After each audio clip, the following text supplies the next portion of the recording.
पहा किती छान वड्या झाल्यात, मऊ लुसलुशीत, तोंडात टाकताच विरघळत.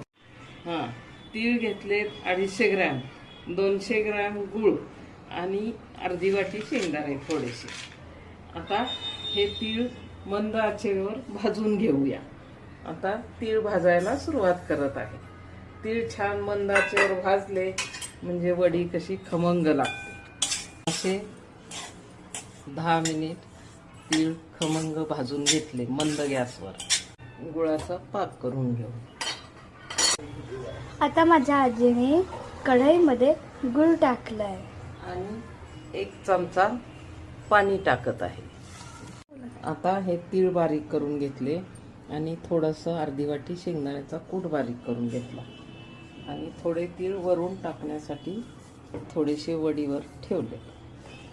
आणि आता हे मी गुळाच्या पाकामध्ये टाकत आहे.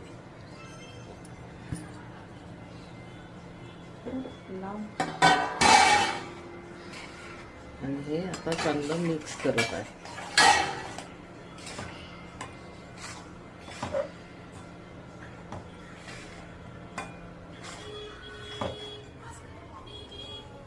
अन्वी, वडी करायची का लाडू करायचे? आजी वडी करायची आहे. बर, वडी करते.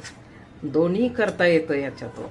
वडी पण करता येते, लाडू पण करता. मिश्रण ताटात ओतून घेतलं आणि हात भाजू नये म्हणून वाटीला तूप लावून वाटीनी ही वडी थापत आहे.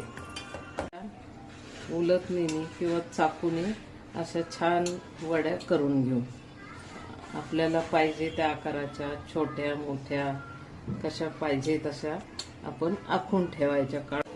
पहा किती छान वड्या झाल्यात, मऊ लुसलुशीत, तोंडात टाकताच विरघळतात. हे पहा, बाजारातल्या वड्या कडक असतात, त्या कडक लागतात, पण ह्या वड्या हाताने सुद्धा निघतात, मऊ छान लुसलुशीत.